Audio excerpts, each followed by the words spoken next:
नमस्कार विद्यार्थी मित्रांनो, आज आपण इयत्ता 7वी गणित सराव संच 28 पाहणार आहोत. विद्यार्थी मित्रांनो, या अगोदरची सर्व सराव संच आपण आपल्या चॅनलमध्ये खूप सोप्या पद्धतीमध्ये सोडवून दिलेली आहे. ते तुम्ही पाहिली नसतील तर नक्की पहा. आणि यापुढची सर्व सराव संच पाहण्यासाठी आपल्या चॅनलला सबस्क्राईब करून बेल आयकॉन नक्की प्रेस करा. तर चला विद्यार्थी मित्रांनो, सराव संच 28 हा आपण खूपच सोप्या पद्धतीत सोडवणार आहोत. व्हिडिओ शेवटपर्यंत पहा. तर सराव संच 28 सोडवण्यासाठी आपल्याला अगोदर काही सूत्र माहिती करून घेणं गरजेचं आहे. तर इथं पहा, आपण घातांक हा धडा शिकत आहोत. तर घातांक, पाया वगैरे, त्याचा घात वगैरे काय असतं हे सगळं आपण गेल्या सराव संचमध्ये पाहिलं आहे. तसेच गुणाकाराच्या स्वरूपात घातांक असेल, गुणाकार असेल घातांकात 2, तर ते कसं करायचं वगैरे आपण सगळं पाहिलं आहे. आता इथं आपल्याला पाहायचं आहे समान पाया असलेल्या घातांकी संख्यांचा भागाकार. तर इथं पहा, अगोदर आपल्याला सोपे रूप द्या असं प्रश्न दिला आहे पहिला. त्यासाठी आपण पहा, इथं एचा शून्यवा घात म्हणजे ए काय आहे, तर कोणती पण नैसर्गिक संख्या. तर कोणत्या पण नैसर्गिक संख्येचा शून्यवा घात म्हणजे काय येतं, तर 1 येतं. तर ते कसं येतं, तर तुम्हाला गणितामधून आता समजणार आहे. गणित सोडत मी हे सूत्र कसे येतात ते पण मी तुम्हाला शिकवणार आहे. तर दुसरा आपला एक हे आहे, सूत्र आहे एचा यमवा घात. म्हणजे ए पण नैसर्गिक संख्या आहे. एच्या जागी 1 2 3 4 5 6 काही पण येऊ शकतं. आणि वजा यमवा म्हणजे इथं पण कोणती पण संख्या येऊ शकते वजामध्ये. 1 2 3 4 5 6 अशी कोणती पण वजामध्ये. याचा अर्थ काय असतो, तर 1 एचा यमवा घात. म्हणजे ही तर जी संख्या दिली आहे ती खाली धनमध्ये येणार आणि फक्त एक हे अंशाला आपल्याला घ्यायचं आहे. हे तुम्हाला समजलं. चला आता प्रश्न करत करत आपण आणखीन काही संकल्पना शिकणार आहोत.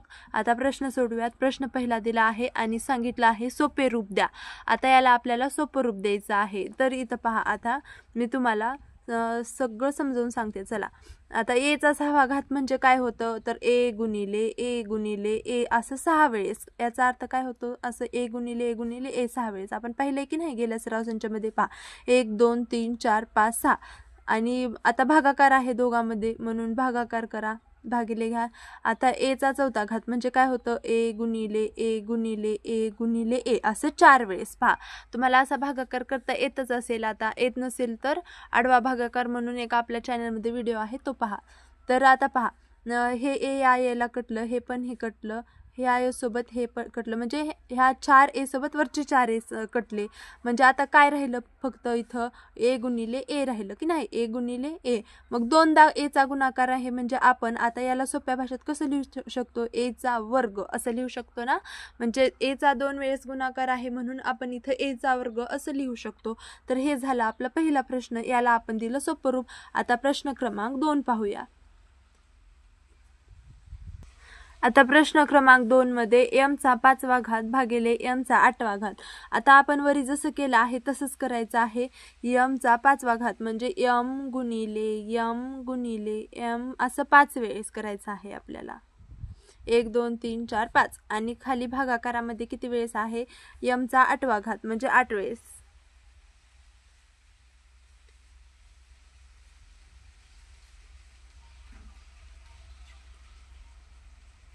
हे झालं का 8 वेळेस. पहा, 1 2 3 4 5 6 7 8. आता हे 1 2 3 4 5 वरचे 5 एम खालच्या 5 एम सोबत कटले. आता खाली किती राहिले, 3 एम. म्हणजे इथं काय राहिलं, आता वरी काहीच नाही उरलं, म्हणजे वरी 1 उरलं असतं. पहा, आणि खाली किती उरले, 3 एम. एम गुणिले एम. आता पहा, इथं वरी आपण सूत्र पाहिलं आहे एक. तर वजा आपण जर घातांक वजामध्ये घेतला तर वरी आपल्याला 1 येतं आणि खाली आपला धनमध्ये घातांक येतो. तर तसंच आता पहा, इथं वरी 1 आहे म्हणजे 1 2 3. तर आपण ह्याला असं लिहू शकतो, एमचा वजा 3रा घात असं लिहू शकतो. कारण याचा अर्थ असाच होतो की वरी 1 आहे आणि खाली 3 वेळेस एम आहे. याचा अर्थ असा होतो. हे तुम्हाला समजलं. आता पहा, इथून तुम्हाला काय समजत आहे की इथं जो भागाकार असेल तर इथं जो घातांक आहे त्याची आपल्याला वजाबाकी करायची आहे. म्हणजे कसं होतं पहा, उत्तर पहा आता इथं 5 वजा 8 केल्यावर किती येतं -3 येतं की नाही. मग आपलं सोपं रूप काय येत आहे -3. आता तसंच वरच्या गणितामध्ये आता 4 आणि 6 आणि 4 आहे घातांक. तर घातांकाची वजाबाकी केल्यानंतर काय येतं पहा, 6 मधून 4 गेल्यानंतर 2 येतं की नाही. तर आपण जसं गुणाकाराच्या स्वरूपात जेव्हा पाया सेम असतो आणि त्याचा गुणाकार असतो तर तेव्हा का आपण बेरीज करत होतो. तर आता इथं भागाकारामध्ये आपल्याला वजाबाकी करायची आहे. तर आपण तसं आता पहा. आता हे आपल्याला या 2 स्टेप करायची गरज नाही. आपण आता डायरेक्ट उत्तर काढू शकतो. आता तुम्हाला समजलं आहे की हे कसं होत आहे. आता पहा तिसरं गणित, पीचा 3रा घात भागिले पीचा 13वा घात. आता इथं पहा आपण हे डायरेक्ट टास्क करू शकतो.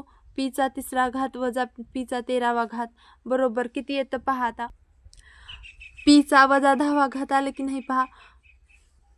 बरोबर आहे, पीचा वजा 10वा घात. आता पुढचं गणित पाहूयात.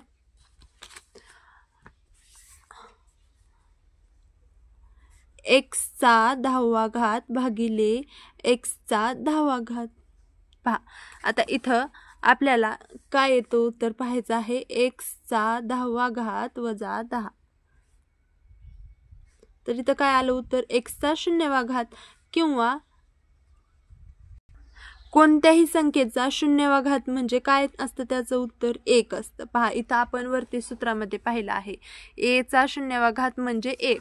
म्हणजे कोणत्याही धनसंख्येचा जर घातांक 0 असेल तर त्याचा उत्तर आपल्याकडे काय असतं 1. तर ते 1 कसं उत्तर येतं ते आपण पाहायचं का थोडक्यात.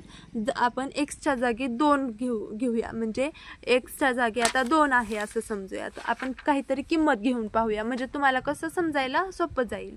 तर एक्सच्या जागी 2 आहे असं समजा आणि 2चा आणि इथं गणित घेऊया आपण एक 2चा 3रा घात आहे आणि भागिले 2चा 4था घात आहे. नाही सेमच घ्यायचं आहे आपल्याला, है ना, म्हणजे 0 उत्तर येईल. बरं 2चा पण 3राच घात आहे. मग पहा आता इथं 2चा 3रा घात म्हणजे काय होतं 2 गुणिले 2 गुणिले 2 आणि भागाकार खाली पण काय येतं 2 गुणिले 2 गुणिले 2. आता ह्याचा भागाकार करा, अगोदर गुणाकार करा. बेगबेबे 2 4 4 1 4 4 दुने 8. आता खाली पण बेगबेबे 2 4 4 1 4 4 दुने 8. आता 8 1 8 8 1 8 1/1 म्हणजे काय आलं उत्तर 1 आलं की नाही. तर पहा आपण इथं असं सेम जर असेल तर त्याला आपण 0 आणि 10 वजा 10 केलं. आता पहा इथं 2 आता भागाकार आपण डायरेक्ट पद्धतीमध्ये असं जर काढलं घातांक तर 3 बरोबर 2चा 0वा घात येतो की नाही.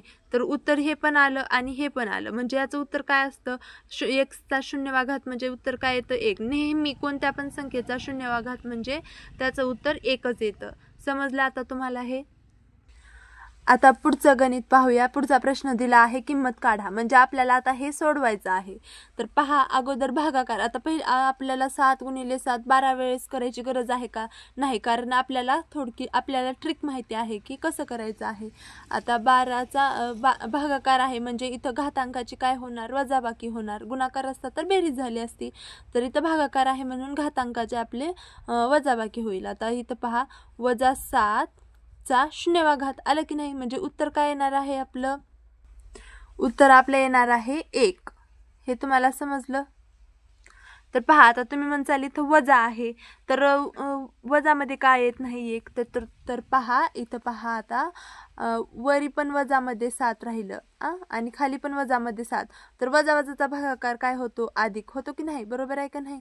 आता 7 1 7 7 1 7 तर अधिक 7 येणार आहे का नाही भागाकार. म्हणजे इथं वजा चिन्ह असलं तरी इथं आपला भागाकारामध्ये आपल्याला जर सेम संख्येचं दिलं असेल तर सारखी चिन्ह असतील तर भागाकाराच्या उत्तराला पण अधिकचं चिन्ह येतं. हे तुम्हाला माहित आहे. पहा आता इथं अधिक इथं वजा आहे, इथं पण वजा आहे, चिन्ह सारखी चिन्ह आहेत म्हणून इथं आपलं बेरीज जो काही भागाकार येणार आहे तो धनमध्ये येणार आहे. तरी तुम्हाला समजलं नसेल तर मी एका लाईनीमध्ये हे तुम्हाला समजवते की पहा इथं धनसंख्या असो किंवा ऋण संख्या असो त्या संख्येचा जर 0वा घात असेल तर उत्तर हे धनमध्येच येणार आहे आणि 1च येणार आहे. आता पुढचं गणित पाहूया. गणित क्रमांक 2 7चा 5वा घात भागिले 7चा तिसरा घात. तर अगोदर आपण घातांकाची वजाबाकी करूया, म्हणजे आपल्याला सोपं जाईल. जास्त मोठा गुणाकार करायची किंवा भागाकार करायची गरज पडणार नाही. तर आता 7चा 5वा घात वजा 3 बरोबर किती येतं पहा. 5 वजा 3 7चा वर्ग. आता 7चा वर्ग किती? 7 49. हे आपलं उत्तर आलं. पुढचा प्रश्न पाहूया. प्रश्न क्रमांक 3 काय दिला आहे पहा. इथं आता परिमेय संख्या दिल्या आहेत. 4/5 चा तिसरा घात भागिले 4/5 चा दुसरा घात. आता इथं कसं करायचं पहा. अगोदर तर वजाबाकी करून घ्या. 3 मधून 2 गेले. 3 वजा 2 काय येतं पहा. 4/5 चा पहिला घात. तर पहिला घात म्हणजे काहीच नसतं. एकने गुणलं, एकदाच गुणलं म्हणजे ते संख्या काहीच राहत नाही. म्हणजे कोणत्या पण संख्येचा पहिला घात म्हणजे तीच संख्या असते. 4/5. पुढचं गणित पाहूया. 4चा 7वा घात भागिले 4चा 5वा घात. पहिल्यांदा तर घातांकाची वजाबाकी करा. पहा, गुणाकार असल्यावर बेरीज आणि भागाकार असल्यावर वजाबाकी. 7 वजा 5. तर उत्तर काय येणार आहे. 7 मधून 5 गेले 2. 4चा वर्ग. तर 4चा वर्ग 4 × 4 = 16. हे आपलं उत्तर आलं आहे. पहा विद्यार्थी मित्रांनो, सराव संच 28 हा खूप सोपा सराव संच आहे, जो की आपण आता सोडवलेला आहे. पूर्ण सराव संच सोडवला आहे, त्यामधलं एक पण गणित आपण सोडलेलं नाही. आणि अशीच सर्व पुढचे सराव संच पाहण्यासाठी आपल्या चॅनलला सबस्क्राईब करून बेल आयकॉन नक्की प्रेस करा, म्हणजे माझे सर्व व्हिडिओ तुम्हाला मिळतील. आणि विद्यार्थी मित्रांनो, इयत्ता 7वी गणित सर्व सराव संच अशी एक प्लेलिस्ट आपल्या चॅनलमध्ये मी तयार केलेली आहे, ज्यामध्ये तुमच्या वर्गाची सर्व सराव संच उत्तरासहित उपलब्ध करून दिलेली आहेत. ते तुम्ही नक्की पहा आणि त्याचा लाभ घ्या. भेटूया पुढच्या व्हिडिओमध्ये. धन्यवाद.